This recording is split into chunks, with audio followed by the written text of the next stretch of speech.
The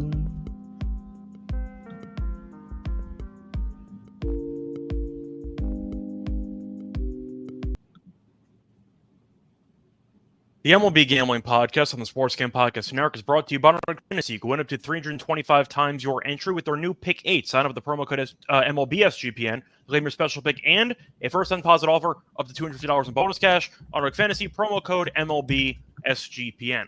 We're also brought to you by Rhythm. Get the best data-driven props and picks from Rhythm. Claim your 7-day free trial today by going to sportsgamblingpodcast.com/Rhythm, sportsgamblingpodcast.com/RITHMM.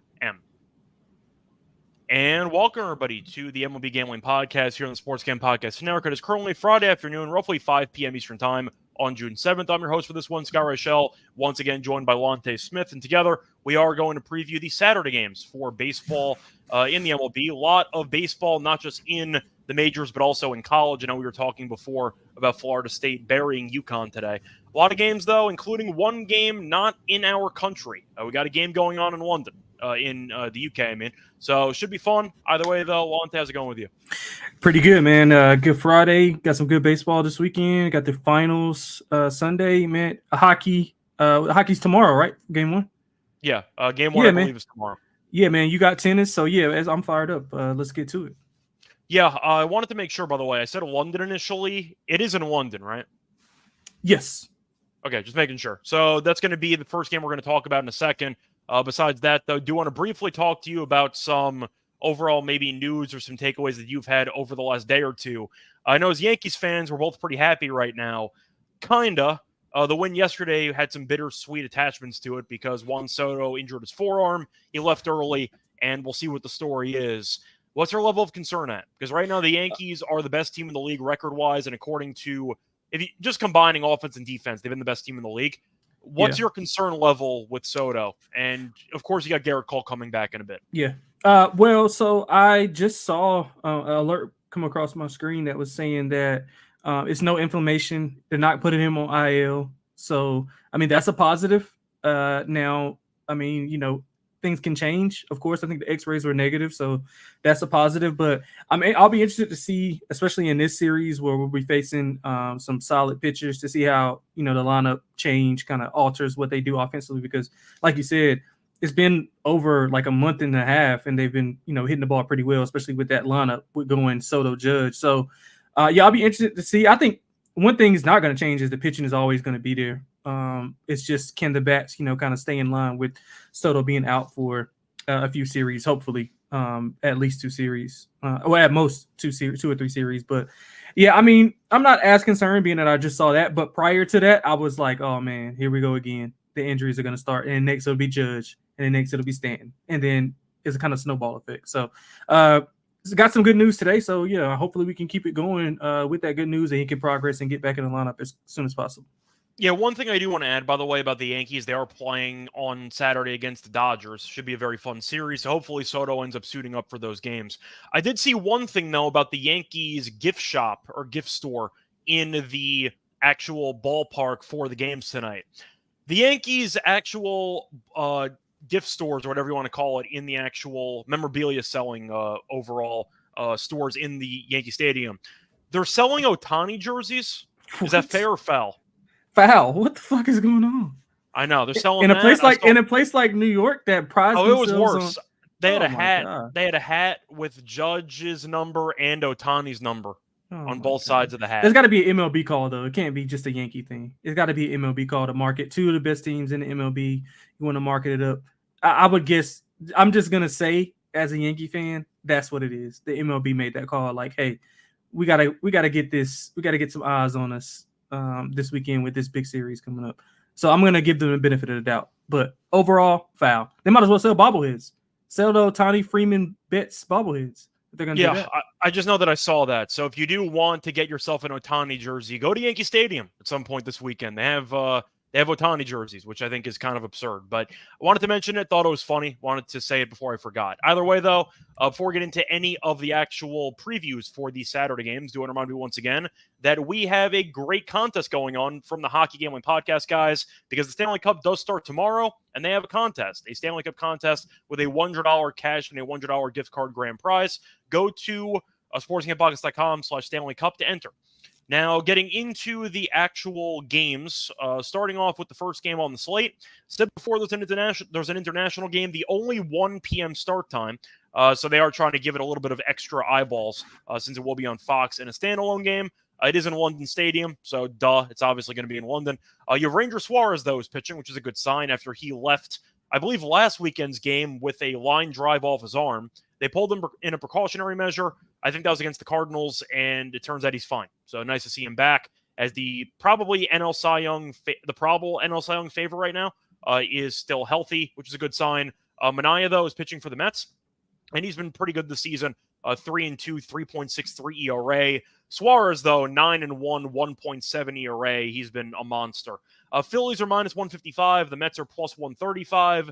Mets actually had a decent series against the Nationals over the last few days where the offense kind of woke up. We know the Mets are really bad offensively at home, really good offensively on the road. I don't know what this game is, but it's not in Citi Field. So maybe the Mets offense will show up for once. Phillies at 155. Doesn't that seem a little bit cheap with Ranger on the mound? Yeah, I agree with you. Now I haven't done a ton of work on the ballpark dimensions or what anything like that. So maybe have you done anything with that? If the total's 10 in this game, there was an issue with the dimensions a couple years ago when the Yankees played the Red Sox in that 2-game set, and I think both games had like 20 runs and change. Last year wasn't as bad with the Cubs and Cardinals series, so I think those totals were juiced pretty heavily to like the 13 range or whatever, and I think both games went under.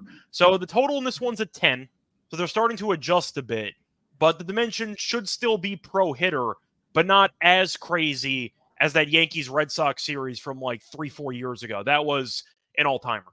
So I feel like a lot of people are pricing it in as if it's still the crazy dimensions like it was a couple years ago.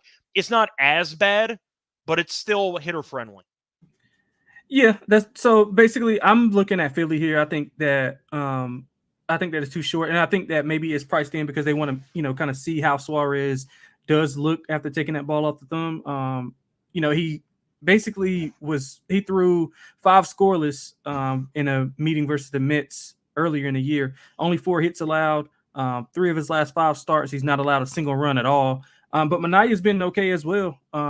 He was pretty good versus them. He pitched what was it? He had 1 earned run in 6 innings pitched. So, I mean, he's got the familiarity there. I just don't like the Mets as a whole.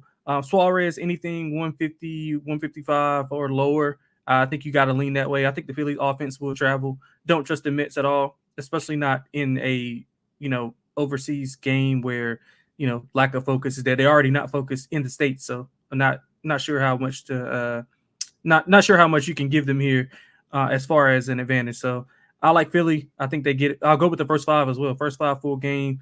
Maybe some Suarez strikeout props as well. Yeah, I will point out, though, that both teams this season have actually been good against left-handed pitching, as the Phillies rank 7th in OPS against lefties, and the Mets rank 8th. So if you want to go for runs, maybe Suarez gives up some hits, if you want to take that approach.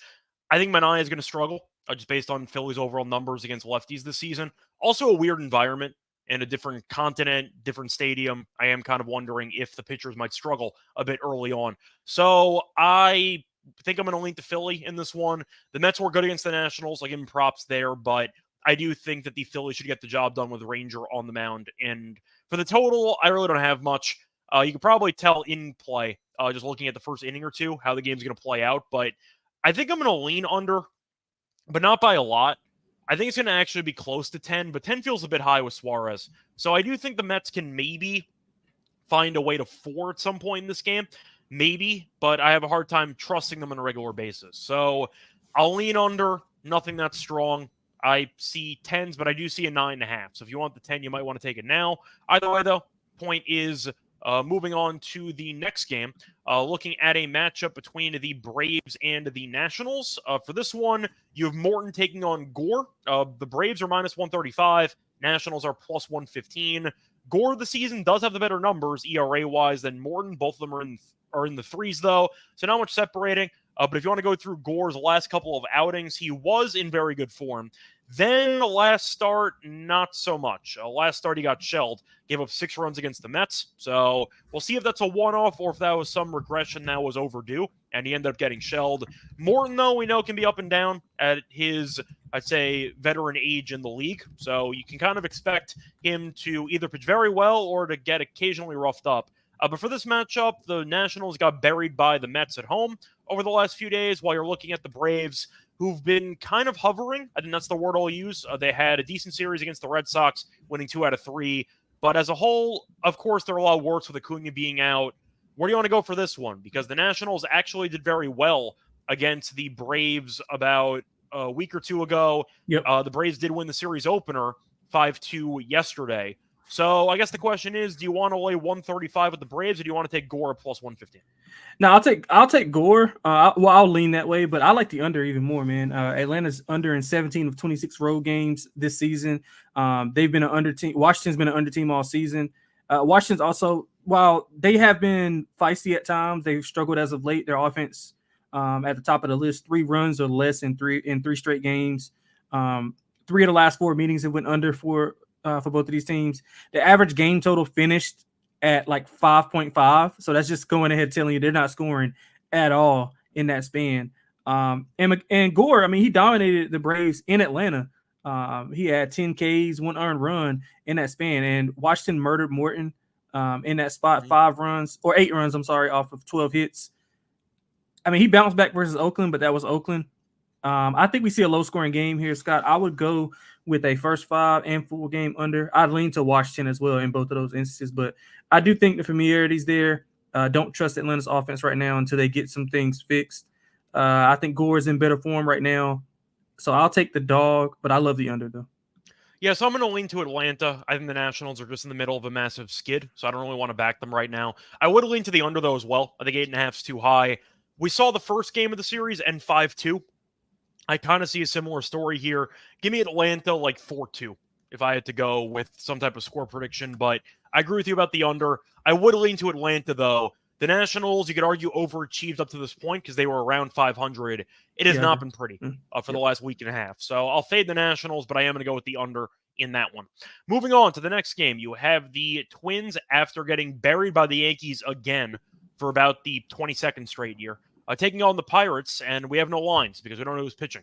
For Pittsburgh, I see Woods Richardson, though, is pitching for Minnesota, and so far the season he's been solid, 2-0 with a 3.05 ERA. Pirates had an interesting series against the Dodgers. It was mostly negative, but the Skeens' performance was pretty fun, so there's that. I do want to talk to you, though, without knowing a line. Any part of you want to take Pittsburgh? Because Minnesota, I don't think is very good. If you go through the actual runs per game and runs allowed per game, they're an average baseball team. I think they're 16th in both of the definition of mediocre. Then again, the Yankees own them, so I'm tossing that series aside because they haven't beaten the Yankees in what feels like 20 years. So do you think they bounce back in the spot? Yeah, I think they do, especially if it is Woods Richardson. I just didn't have the pitchers to kind of handicap. So I think Minnesota does bounce back. I didn't hold that Yankee thing against them too much because, I mean, at the end of the day, I mean, for the last 20 years, it's been the same old song. But this is a third straight road series. For them. And Pittsburgh, I mean, while they perform well, I mean, they had both of their aces on the mound. And I know it was against the Dodgers, but again, you're at the back end of your rotation right now. So this could be, a get right spot for Minnesota. Pittsburgh's offense has picked up, though. They've scored 5+ in 4 of the last 5 games. I mean, Pittsburgh's kind of up and down. I think Minnesota can bounce back here. Woods Richardson is really good. I like some of the things that he's been doing as of late. Small sample size, of course, but number dependent, I would be on Minnesota and probably an over as well, Scott. Yeah, so Richardson, the issue you run into is that he doesn't really go much length. He has gone to less than 5 1/3 and 3 straight. Went 4 1/3, gave up 3 runs, 2 home runs against the Astros in his last start. You mentioned the over. I agree. I don't know what the line's going to be. I'm assuming 8.5 or 9. Minnesota, despite losing every game to the Yankees by a wide margin, offensively, they actually were fine over the last couple games. They scored a decent amount against Stroman yesterday, and Stroman was in good form. And Lewis didn't even play. Lewis was actually in the pinch hit on deck circle when you saw the ground out to end the game by Santana. So they ended up resting their hottest hitter, and they still scored 5 runs yesterday. And yes, it involved a Vasquez home run, who seems to always homer against the Yankees, and Correa homer too. But recently, they've been fine offensively. Pittsburgh, you said, over the weekend had a pretty good offensive showing. The pitching fell apart in a couple of those games against the Dodgers. But point is, I do agree with you about the over. It's tough to actually give out a play on the side without knowing the price. I think Minnesota's going to win. I don't want to bet it, though, if I don't know what the line is. So I will lean to the over as my main play in that game. Anything else you want, or should we move on? No, we can move on. All right, so moving on into the next game, we have another game with no lines. So for this one, you have undecided for the Giants, my favorite pitcher, taking on Andrew Heaney. Now, Heaney this season has not been good, as he has a 2-6 record, but a 3.99 ERA, which tells me that he's been bad, but not terrible, as he's gotten no run support. He hasn't batted home, though. At home this season, 22 2/3, a 5.16 ERA. However, he has actually been better over his last couple of outings, but it's also a bit misleading because the length has not been there. He's given up no runs in his last 8 1/3, but against the Diamondbacks, he only went 2 1/3 innings. And then his last start, he ended up having a solid 6-inning, no-run performance against Miami. But overall this season, Heaney has been kind of all over the place, mostly negative. Any thoughts on this one? Because the Giants, I don't know who's pitching. This team sucks on the road. Yeah. The Rangers have been better over the last couple of weeks at this point. Without knowing a line, any interest? Not really in the side. I'm more so interested in the under. San Francisco cooled off a little bit. I think you mentioned that. They struggle on the road. Texas actually has been pitching really, really well. I mean, their opponents have combined for 6 runs in the last 5 games. They had 2 shutouts in that span. And 27 of the 40 games, home games for Texas have went under. They're also under in 8 of the last 10. Yeah, 8 of the last 10. So I'm leaning towards an under here. Depending, obviously, it's price dependent and pitcher dependent. But I think both of these offenses could struggle here, as they have been over the last few series. So anything with a 8, if they hang at 7.5, 8, I'll go under there. I think we see like a 4-3, even a 2-3 type of game.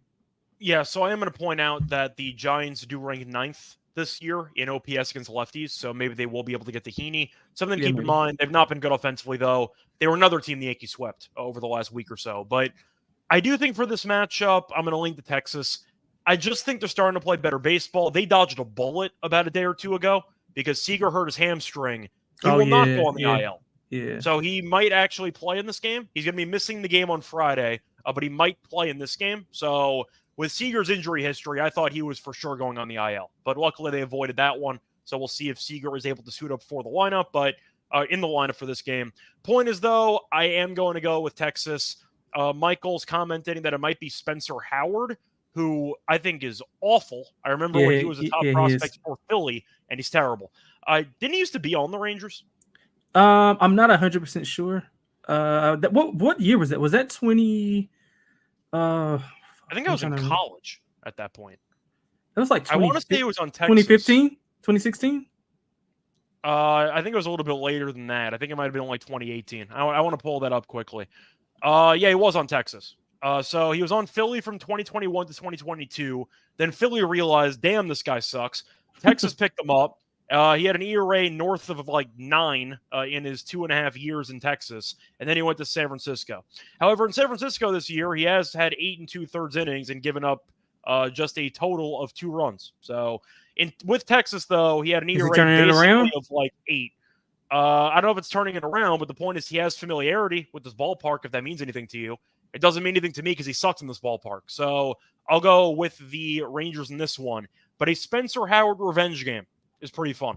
So, absolutely. Yeah, I'll go with the Rangers in that one. I don't mind the over, though. I know you lean to the under, but if Howard's pitching, I can't take an under with Howard. That I can't do. So that's going to do it for this actual game. Now it's time to get into the next game. But before we continue that, do it remind you once again, we are brought to you by Underdog Fantasy because they have a brand new promo for the NBA Finals. They have a new Pick 8, which means you can create entries up to 8 picks, and Underdog will automatically double flex your entries so you can miss up to 2 picks and still win your entry. With more picks, you have more ways to win, so the excitement is higher than ever. The best part, you can win up to 325 times your original amount. You can now use specials and boosts for all flexed entries.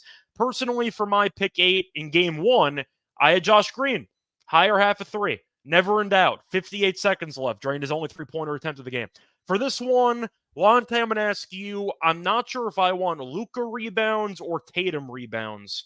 Which one would you like more? Because I think I'm going to lean to Tatum, but Luka also had 10 in game 1. Yeah, I'll go with Tatum. I think the more opportunities will be there for him. I think Luka will be owned in on trying to get guys involved as well as himself. Maybe taking away from some of that rebound and stuff. So yeah, I'll go with Tatum with you. Yeah, we'll see what that line is. We'll see if it's a 9.5 again. Yeah, it is 9.5. It might not be. It's 9.5. I'll go with the higher as my pick 8 entry. I also like Luka rebounds, though, so you can throw both in there for the pick 8. A reminder, though, when you sign up with the promo code MLBSGPN to claim your special pick and a first-time deposit offer up to $250 in bonus cash. Auto Fantasy, promo code MLBSGPN. Welcome back, everyone, to the MLB Gambling Podcast. Just finished previewing the first couple games on the Saturday card. Now it's time to continue. Going to look at a matchup next between the Blue Jays and the Athletics. For this one, you have Gausman pitching against Medina. I believe Medina was a former Yankee prospect, I think. Gausman, though, 4-4, 4.6 ERA. Medina is currently flawless. He has an ERA of 0.00. He has not really pitched much, but he was very good and is one of his only outings, if not his only outing. Toronto is a minus 155 favorite. Oakland is plus 135. Oakland had a couple of low-scoring games there against Seattle over the last few days. The Blue Jays we saw actually salvage a couple of games against Baltimore. That series looked like it was going to be pretty ugly after they lost the first 2 games at home by 5+ runs. They won the last 2. So nice job by them. Oakland, though, has lost 3 of 4. They have scored less than 4 runs in 4 straight games. So I'm going to ask you, Lonte. We know Gausman has not been great this season. Medina, though, has only pitched 5 2/3. He has only made 1 appearance so far this season. Do you want to back Toronto's recent form, or is minus 155 too much? Honestly, I think it's too short. Gausman, he hasn't been his self, but if you look at his road numbers, he's been really good on the road. Yeah, really good on the road. 2 combined earned runs in his last 4 road starts. His K rate's been down his past few games, but I think he'll pick that up against this Oakland offense. And Medina, he looked good his first start. He threw 89 pitches, so it wasn't really it didn't look like it was a pitch count or anything on him. 2 hits, 6 Ks. So that was, to be, I guess that was, a positive for them. But I mean, Oakland's lost 4 straight close games. I think they scored 3 or less, like you mentioned, in all of those. I don't want to get all in on Toronto. They did have a good bounce back versus versus Baltimore in the past 2 games. They won 7 of 3. They've been playing well, man. Their offense 9 earned runs in their last 2 games, and also they had 9 in the previous 3 combined. So that just goes to show you the offense is turning around. I'm gonna go with Gausman. I want to go first 5 a little bit heavier, so I'll lay like a full unit first 5 and go a half unit on the minus 155, maybe even on the run line as well, because they're gonna get all 9 at bats. If Medina struggles early on and can't get deeper into the game, you're going to rely on that Oakland bullpen, and I think Toronto can take advantage of that. Yeah, so I'm going to agree with you about the first 5, but I will point out the big reason for that is because Toronto has the 2nd worst bullpen ERA in the league. We know Oakland, bullpen-wise, is actually tied for the 4th best. It helps when you have Miller in the back. So that's going to help. I think he's propping up those numbers. I think the rest of those guys are, whatever, but I think that's the thing, though. Oakland randomly has a really good setup and closer combo, but the rest of their bullpen is kind of smoke and mirrors, which is a weird kind of creation of that bullpen. But I am going to go Toronto first 5 minus a half. Gausman on the road has been great, 2.43 ERA. I'm going to point out, by the way, if you do want to go for a strikeout prop, Oakland this season does average the 2nd most strikeouts per game. So if you want to go for Gausman, his strikeouts have not been great recently. He had 3 strikeouts in back-to-back starts, but he had 6 and 3. To go through the strikeouts before that, he had 10 against Detroit on the road. He had 6 against Tampa at home, 6 against Minnesota at home, 8 against the Nationals on the road. So you might be able to find a decent or a reasonable number after 3 strikeouts in back-to-back games. It might be a good buy low spot on Gausman strikeouts. So that might be a look. Maybe if it's at 5.5, I don't mind it. I think Gausman might end up with like 7 in this game. But I think for this one, I am going to go with Toronto first 5 minus a half. Gausman on the road's been solid. Medina, I know that he was good his first outing. There is a reason why he wasn't with the team to start the season. You could argue that some of it was service time manipulation, but the point is, I don't think he's that great. He's fine. he can be very, very streaky. I think Gausman's in line to pitch well against an offense that's been really bad for the last week. Moving on to the next game on the slate. Forgot to mention, by the way, the total for that game is set at 8 flat. I do see a 7.5. I'm going to lean under. Maybe Oakland team total under, but I mostly just think Gausman's going to pitch well. So I don't have much else to add for the total. Moving on to the next game, you have an AL East matchup between the Orioles and the Rays. Mentioned a second ago, the Orioles did lose the last 2 games against Toronto. Now they're traveling to the Trop. Tampa this season has been basically 500 everywhere. Tampa's at 500. They're 1 under at home, so that means that they're obviously going to be 1 over, on the road. So they're basically 500 everywhere. You have Taj Bradley pitching for Tampa. Nobody knows who's pitching for Baltimore. Bradley, we saw, get shelled by the Orioles. I think it was a week or 2 ago. As in that start, he ended up giving up 9 earned and 4 home runs in 3 1/3. Now he's at home, though, so maybe he'll pitch better. We'll see what happens, but I'm going to lean Baltimore here. Bradley's been fine, but when you get absolutely destroyed by this team, I don't suddenly expect you to pitch better. So I'll go with Baltimore here. They might be motivated after they let a game or 2 slip away against Toronto. And once again, Tampa's not been very good at home this season compared to most years. So I'll go with Baltimore in this game. Man, I think you pretty much hit on all the points that I wanted to hit on, depending on who the pitcher is. Earlier when I was looking, it was supposed to be Grayson Rodriguez. So if it is him, I'll have a nice size bet on Baltimore. You mentioned the home field advantage not meaning much, and Bradley, being crushed 4 home runs in that game, allowed in that game as well. Baltimore has 4 straight 1-run losses, which is odd as well. But I think they'll be fine here. I think I'll be able to hit the ball against Bradley. So depending on who the pitcher is, if it is Rodriguez, I'll have a good size bet on it. But just now that we don't know, I guess we'll just have to lean that way depending on what the price is. Yeah, but we have no total lines. We have no actual spread lines. We got nothing. So going to lean Baltimore. Nothing else to really talk about. Moving on to the next game.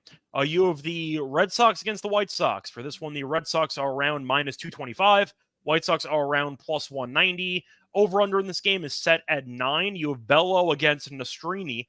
And for this one, you have the Red Sox on the run line, if you're looking for a run line price, of about -125. Good enough for me. Give me Boston. The White Sox have lost 14 straight. It's the longest losing streak, I think, in franchise history. This team is god-awful. Roberts being shipped, potentially. They're shopping around. They're shopping around Crochet. I heard rumors to San Diego. This team's going to lose 120 games. I've been saying it for 2 months. This is one of the worst teams I've ever seen. The Red Sox buried them yesterday. They scored 14 runs, I think, in that game. Give me Red Sox run line. You? Yep, same way. Boston's actually been better on the road than at home. Their offense has been picked up over the past few series as well. I mean, we saw them break out. What did they score? 14 yesterday. And Bello, he's been okay on the road, not great, but I mean, again, he's going against a historically bad offense. So a Boston run line or nothing. I mean, getting all 9 at bats. Obviously, they play better on the road. Yeah, Nastrini's he hasn't been bad. He's just been catching a lot of. His numbers are horrible. Just to be clear, his WHIP is over 2. His numbers have been horrible. However, he has been a lot better at home than on the road. That's what I mean. He's not been bad at home, but again, I'm not putting the faith in it. So give me Boston run line as well. I maybe even go alternate run line -2.5. Yeah, if anybody was wondering, Nastrini has made 5 appearances this season. The White Sox have lost all 5 by multiple runs. So give me the Red Sox -1.5. I see -125 on FanDuel. Most other books have -140. So you might want to snag that 125 right now before it moves. Either way, though. Moving on to the next game on the slate, you have the Cubs taking on the Reds. For this one, the Cubs are about even money. The Reds are around -120. You have Brown against Abbott. Brown we saw actually pitch horribly in this exact same spot against the Reds, I think, on Sunday. But you're looking at the Reds being favored. Abbott's been solid this season, and he has been good lately. As for the over-under, though, this game is currently being set at around 9 flat. Lonte, the Cubs have been struggling. The Reds have also been kind of hit or miss recently. Not much separating these teams, but I think I am going to lean to Abbott because I trust him more. And Brown, similarly to what we just talked about with the Taj Bradley game against Baltimore, I just saw this exact same offense beat up on him and score 5 runs. So I'm going to go with the Reds in this one. If you actually care about appearances, the Cubs have lost 3 of his last 4 appearances, with the one exception being an extra innings win where he pitched like an absolute god against the Brewers, 7 innings and no hits and 10 strikeouts. So besides one extreme start, he's been kind of up and down, and I think Abbott's the better pitcher, at least based on consistency. So I'm going to go with Abbott. Yeah, I couldn't agree more with you. Abbott actually hasn't pitched at home lately. 3 of his last 5 starts have been on the road. His actual last start at home was against St. Louis, and he got shelled. So he's looking to bounce back from that. I like the over in Cincinnati as well. The last series that Cincinnati won 2-1, that was last week. Outscored Chicago 15-13, so rather close. All 3 of those games did go over. The average total in that was around 7.6. So you said it was 8? I see a total in this game at around, just trying to find it, 9. I see 9 okay. flat. Yeah, so yeah, 9 is about right. But I still would lean over there. Chicago 8-1-1, I'm sorry, to the over in their last 10. Cincinnati 6-4 to the over in their last 10. If you look at Cincinnati's offense, I mean, they've been really, hitting the ball well. 5+ runs in 4 of the last 5. Chicago 5+ runs in 3 of their last 5. Right about the 5+, by the way. The Reds have scored 8+ runs in 3 of the last 4 games. Yeah, there we go. Yeah, so I mean, they've been hitting the ball really well. But I like both pitchers. Actually, Cincinnati's kind of got that where not the Kansas City home run or bust thing, but they can be a little bit, K dependent. I mean, home run dependent at times. So Brown has had 6+ Ks in 4 of his last 6 games. So that's something to look at if you want to, throw some props in there. But I do like Cincinnati. I think we see a ton of offense in this game. Maybe not at first from Abbott. I think Abbott will do a good job in that first few innings. But I think Chicago maybe can turn up the offense.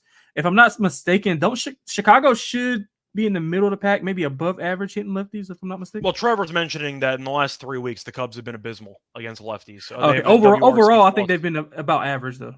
Yeah. To pull up the Cubs, I have it in front of me.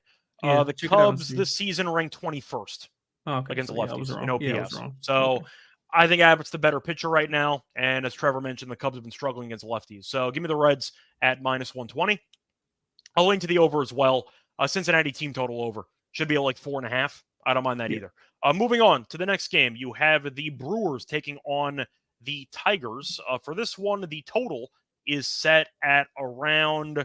I actually don't have a total because we don't know who's pitching for Milwaukee. I see Mize is pitching for the Tigers. I see Peralta's rumored for Milwaukee, but I don't know. Yeah. But I don't know why we don't have a total then or a spread. So keep that in mind. But Peralta, we saw look average against the White Sox on Sunday. They got the win. I can't say that he really did that much to impress because he ended up giving up 3 runs in 5 innings. Struck out 7 guys, though. He has struck out at least 7 in 3 straight starts.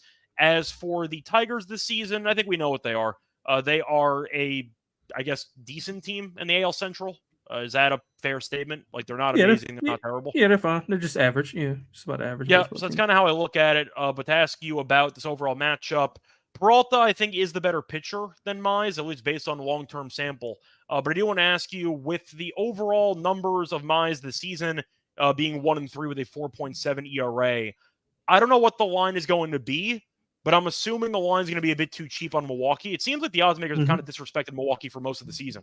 Milwaukee is 2 over on the road. Detroit is 500. They are 1 under at home. So basically exactly like Tampa. I'm going to go with Peralta in this game. I think Milwaukee's the better team.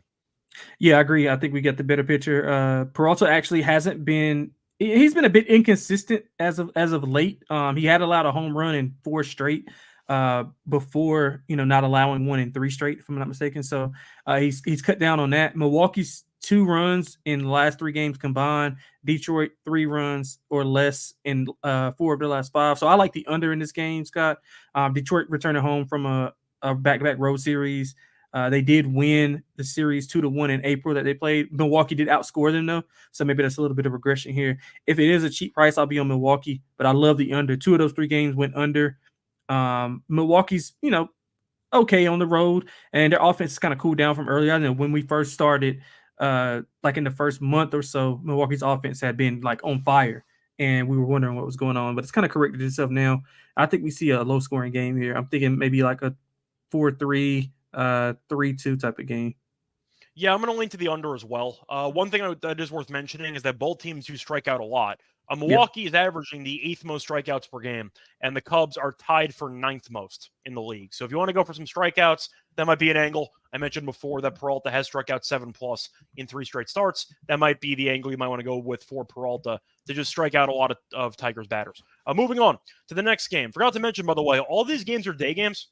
So a lot of baseball, which I find interesting. I don't think it has to do with Mal the will be Stanley happy. Cup. Mal will So be I was going to happy. say there's a lot of baseball. Mal might be extremely hungover though because he's going to be at the game. Yeah, I with forgot. the Phillies and Mets. So that might be a separate thing. You might have a hydration issue at some point. So if you see Mal, make sure he's drinking his water. But either way, point is moving on to the next game. You have the Mariners taking on the Royals. For this one, you have a good pitching matchup on paper as you have Castillo taking on Marsh. For this one, you have the Mariners at around -140. The Royals are around +120. For the actual over-under in this game, you have the line being set at around 8.5. I understand Castillo's been great, and I know that Marsh has kind of regressed a bit, but the Royals are 22-10 at home, and the Mariners are 15-17 on the road. And I can get the team that's 22-10 at home at +120. I think that's too appealing. I'm going to go with Kansas City. Yeah, absolutely, man. I like both of these pitchers though. And Marsh, he's pitched well versus Seattle. He had 5 innings pitched, only allowed 1 earned run on 7 Ks. He has struggled in his last 2 though, 10 earned runs combined. So maybe we're getting priced because of that. But Seattle, I mean, it's the same story with Seattle. They got great pitching, but they just can't score. Yeah, they can't put the ball in play.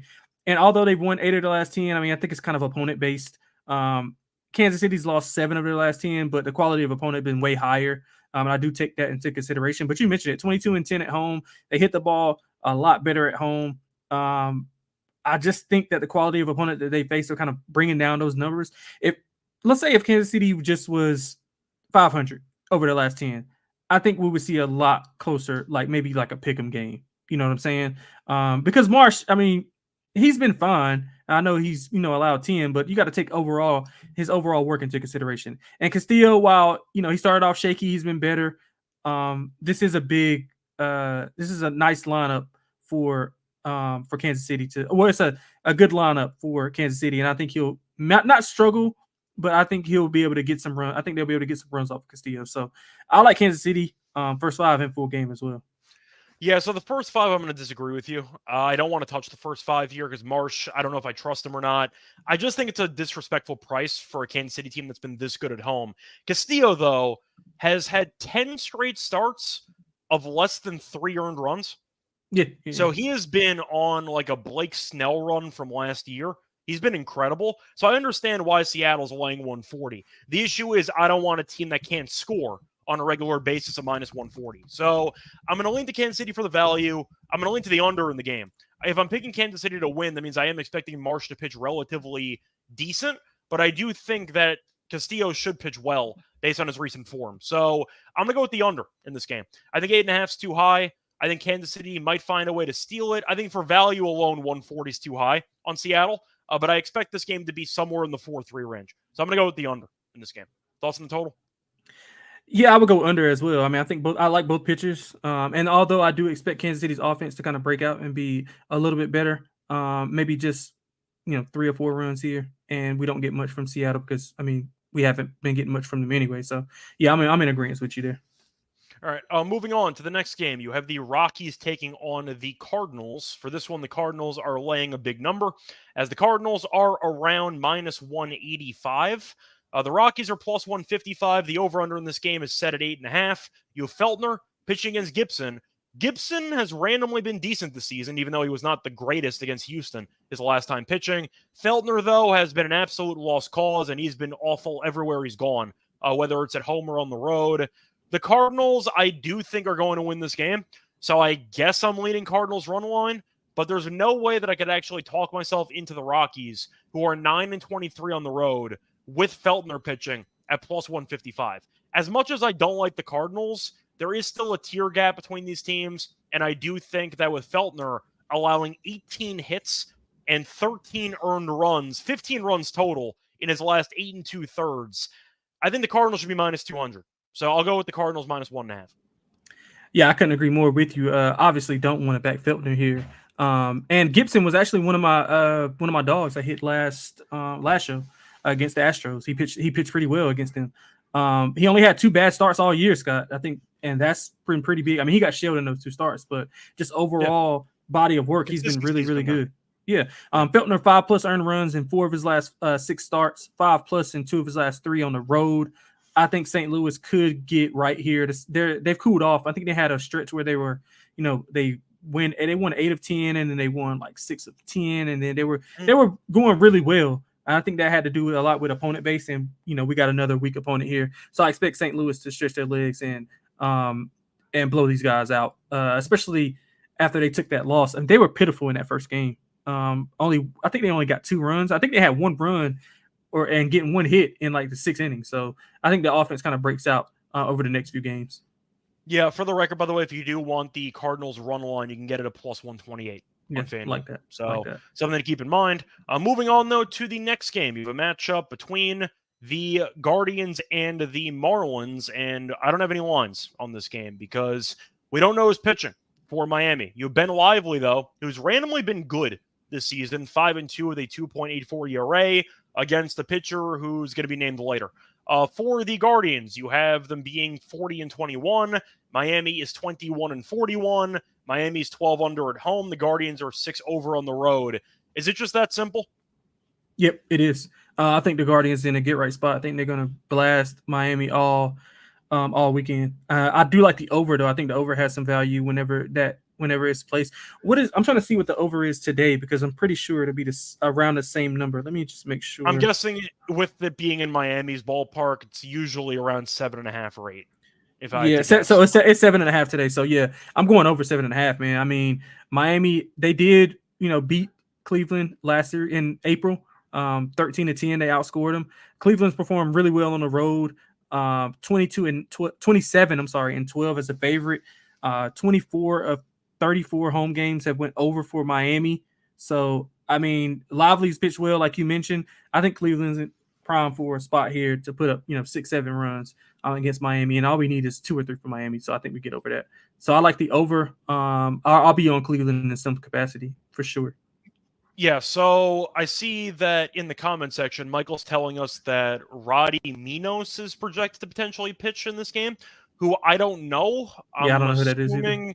I'm assuming that's a Marlins random prospect they're calling up because the Marlins have 5,000 prospects and then they trade them when they become good. So we'll see. Yeah, I'm quickly just checking to see his minor league numbers, if I can pull that up. But he was born in 2000, so there's that. This season in the minors, he sucked. 2-4 record, 5.49 ERA. So if he pitches, I'm good. He has pitched in the majors a little bit this season, not been good either.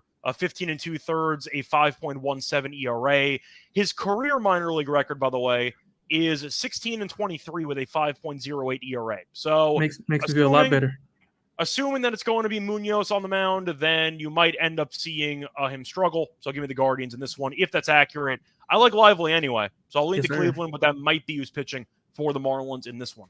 Moving on to the series of probably the year up to this point, you have the Dodgers against the Yankees. And for this one, we don't know if Soto's going to play before the pitching matchup. You have Stone taking on Cortez. Yankees are minus 125. The Dodgers are plus 105. Stone, though, has been good this season. A 6-2 record with a 2.9 ERA. Cortez has been good at home, bad on the road, but in general, he's been mediocre. 3.46 ERA. Over-under in this game is currently being set at 8.5 or 9, so shop around to get the best number. To go through Cortez's numbers, though, I mentioned a second ago, he's much better at home than on the road. To go through the home numbers this season, 40 and a third innings pitched, a 1.12 ERA at home. So he has been incredible in Yankee Stadium. However, I don't know if Stone's going to have to face off against Soto or not, because Soto might be given a day off or 2. Yankees are minus 125. You want to take them or you want to go with the Dodgers? Because the Yankees have won, I think it's 8 straight at the moment. They've been the hottest team in the league. Yep. So where do you want to go with this? Yeah, I'm gonna go with the Yankees. Cortez at home. He's coming off 12 scoreless innings pitch at home. You just rattled off the numbers. He did have 5 earned runs combined in his last 5 home starts. So I mean, he's been incredible. Stone is also coming off 12 scoreless as well. I think 1 road, 1 home start. And four road starts, only 3 earned runs combined. So I think we're going to see a low scoring game here. Pitchers duel. here, maybe a low scoring 3-1, 2-1 type of win for the Yankees. But I think the Yankees are in a good spot here, regardless if Soto's in the lineup or not. I think they'll have a day to kind of get adjusted to see what they want to do. The Dodgers offense has been inconsistent as of late. We saw it in that Pirate series where I think they got shut out, or they were being shut out in the first and when Jarrett Jones was pitching, and then they kind of got like 1 run on or 2 runs on Skeens. So it's been a bit inconsistent, and they scored like 11. But yeah, I think the Yankees are prime here to get it done. They're 16-13 on the run line at home. They covered 7 of their last 10 on the run line, so I might throw a little bit on the run line as well. But I think the Yankees are class in this game right here. I think I'm going to lean to the Dodgers. I think we're going to disagree here. Man. Cortez has been fine, but I don't know if Soto's playing. I'm getting plus money when a team might be missing Soto. Now, I know Trent Grisham did homer yesterday, but he is awful at hitting. he is.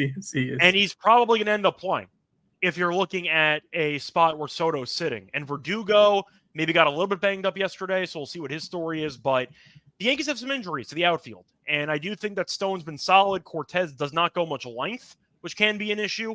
So I think I am going to lean Dodgers here at plus money, just not exactly knowing if Soto is going to suit up for this matchup. Moving on to the next game, the second to last game on the slate, you have the Diamondbacks taking on the Padres. For this one, the total is set at around 8. I see 8 market wide. For the pitching matchup, I see Nelson against Waldron. Waldron has randomly been really good his last, I think, month of starts. He's been great. For the actual lines, though, San Diego's minus 140. The Diamondbacks are around plus 120. Nelson this season has been struggling, a 5.44 ERA. On the road, he's actually been better than at home by a wide margin.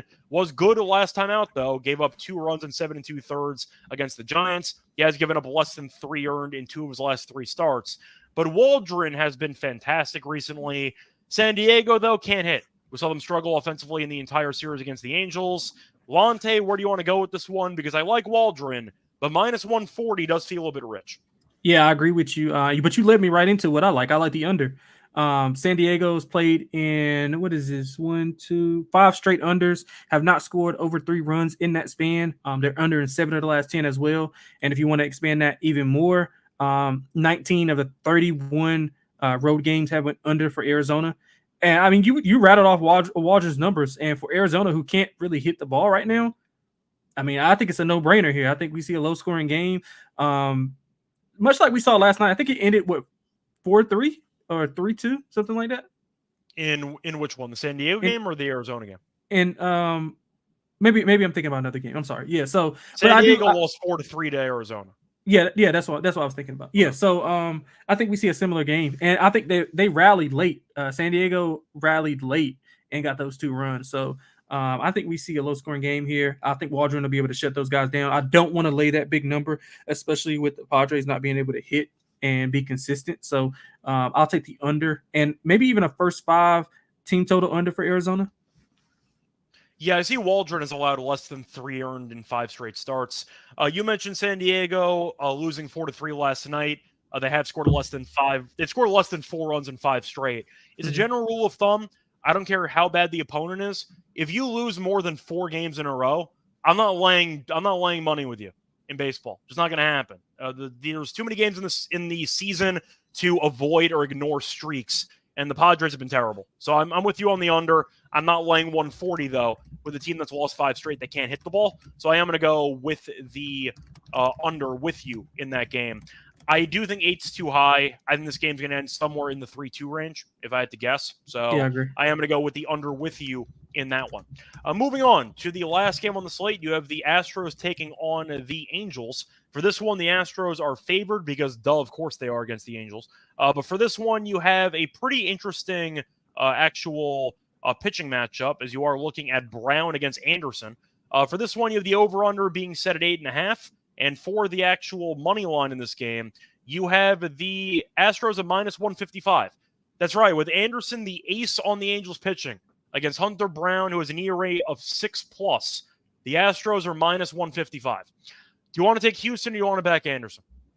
No, I like Anderson in the spot, man. I don't like the Halos at all, but I mean they've had success against the Astros. They were 2-1 in a series last month against them. 2 of those 3 went over, so I can see some runs being scored here, especially with how Houston's offense has been hitting the ball, 5+ runs in 3 of their last 5. The Angels, 17 of the 31 home games and went over. But I think Anderson, I mean, he's not allowed more than 1 run in 4 straight games or 4 straight starts. He had 3 straight quality starts, 7th of the year in his last start. He's pitched well into the game, so you don't have to worry about the Angels bullpen kind of blowing it up. 6+ innings pitched in 7 of his 9 starts. He does have some walk issues at times, and that's kind of worrisome. But I like Anderson here. I like him more in the first 5, just so we can go ahead and get it out the way. But I'm going with the Halos here, Scott. Yeah, so Brown actually did pitch well against the Angels earlier this season, Yep, but sure did. they lost anyway. Ended up giving up 2 runs in 6 innings, and they lost 2-1. So to go through the road numbers, though, for Brown, so far this season, I mentioned before, his ERA is north of 6 as a whole this season. On the road, 18 2/3 innings pitched, a 9.16 ERA. I'll go with the Angels' first 5. I think Houston might be able to get the job done with the bullpens because the Angels' bullpen's not very good. But I am going to go with Brown to struggle, and I am going to back Anderson to at least give me 5 innings. I like the walks prop, as you were saying before. He does walk a lot of guys. But I am going to fade Brown here at this price. The price is just too good to pass up on, so I am going to go with the Angels' first 5 in this one. That's going to wrap it up, though, for all the games on the Saturday card. Now it's time for the Lock and Dog picks. But before we continue that, do want to remind you once again that we are brought to you by Rhythm, because we're still in the middle of the NBA Finals. And if you're betting on player props, then you need to get Rhythm, because Rhythm gives you a menu of the best player props for every single playoff game, making it easy to go through and to find the best props for all of really your gambling needs. Rhythm's predictions are backed by over 3 years of data and a team of data scientists and quants that focus on fine-tuning the algorithm to give you the best chance at winning. Rhythm pairs their predictions with player prop graphs so you can feel even more confident whether it involves bets or DFS picks. From superstars to bench players, Rhythm does have the best player prop lines, all backed by AI data, so you don't have to constantly scroll through sports books. Rhythm also allows you to create your own model, so you can get AI-backed money line, spread, and total picks for every playoff game. Create your 7-day free trial today by going to sportsgamblingpockets.com/rhythm, sportsgamblingpockets.com/RITHMM. Welcome back, everyone, to the Tennis Gambling Podcast. Just finished previewing every game on the Saturday baseball card. Now it's time for the Lock and Dog picks. Lonte, I'm going to let you go first. What is your Lock and Dog for the show? Yeah, man, we just went over both of those. I'm going with the hometown team, and I'm going with the Yankees. I think we see a low-scoring game. Cortez, really good at home. You ran through the numbers just to put him in a bucket and not go too deep into him. 1.12 ERA at home. There we go. But 12 scoreless in his last 2. So, I mean, 5 earned runs in his last 5 home starts. I mean, just ridiculous. I do have some questions about the lineup if Soto's not able to go. But again, I think that they can patch together something and maybe get to Stone, who's also coming off a stellar game. But I think we see a good baseball game. I think we see a low scoring here. And I had to bank on something being inconsistent. I would bank on the offense of the Dodgers being inconsistent, especially against Cortez. So give me the Yankees. What is it, -125? Is that the best you see? For the Yankees money line, just shopping around quickly, I see Yankees best price at around. Trying to find it. No, you good. I saw +1. I mean -125. I see -120 as the best price. Perfect. Yeah, I'll take that. And for the dog, literally, we just went over it, Scott. The Halos, they're my best. They're my best bet on the card. I even like them more than my dog. I should have made them my dog actually, but I like Anderson. I like the familiarity that they have with the Houston Astros after beating up on them earlier in the month or last month. I'm sorry. I mean, Houston's been better, but I still don't think they've hit that status of where they can be respected on the road against a quality pitcher. Now the Angels overall obviously not good, but I think Anderson is a solid pitcher. Not allowed more than 1 run in 4 straight, so I trust him. I trust him to go deeper into this game. Give me Anderson +135. All right. So for my lock, I'm going to go with the Red Sox -1.5 against the White Sox. Not going to overthink it. The Red Sox are the road team. They scored 14 runs yesterday. I see -128. Nastrini is awful. And Yes, Bello, I think, has been fine. He's been solid to me personally for my bankroll for years at this point. But the White Sox have lost 14 straight. They're one of the worst teams ever created. And I do think you're getting a good price. Boston, even though they don't have a lot of well-known guys on paper in their lineup, they've been hitting. Devers has been solid lately. Duran's been solid in the leadoff spot. I even saw like David Hamilton, and they've had some guys who've kind of stepped up recently. Even Ref Snyder, for example, who stepped up. So I'm going to go with the Red Sox -1.5. I just think it's a good spot to fade a team that's 10-22 at home, a team that has lost 14 straight games, and a team that gave up 14 runs in the first game of the season. First game of the series, yesterday. So give me the Red Sox -1.5 at -128 as my lock. For my dog, I am going to go with another run line. I am going to back the Cardinals at home. Give me the Cardinals -1.5 at +126. Feltner's been terrible. You mentioned his numbers, but if you want to go through him, he's allowed 5+ earned in 2 straight starts. Gibson was okay against Houston, but facing off against the Astros and Minute Maid is never an easy assignment. He's been good for the most part this season, though. The Cardinals are not a good team, but they're definitely better than the Rockies. And Feltner is kind of an auto-fade territory. So give me the Cardinals -1.5 at +126 as my dog. Lonte, anything you want to add, or should we officially wrap up the show? Nah, man, we can wrap it up. It's going to be some good baseball here, man. Really, really good baseball this weekend. Yep, looking forward to it. Looking forward to the international series as well. Try to find Mal on TV. That's your assignment for all of you. Besides that, though, until next time, you can find me on Twitter at Reichel Radio. Find me on the NBA show, the MLB show, obviously the tennis show, and the WNBA show. Lonte and I will be back actually for the NBA tomorrow. Going to do a show for Game 2 of the NBA Finals between the Celtics and the Mavericks at around noon Eastern on Saturday. So check in for that. Until next time, though, good luck to all of you and all of your bets. Bye, everyone.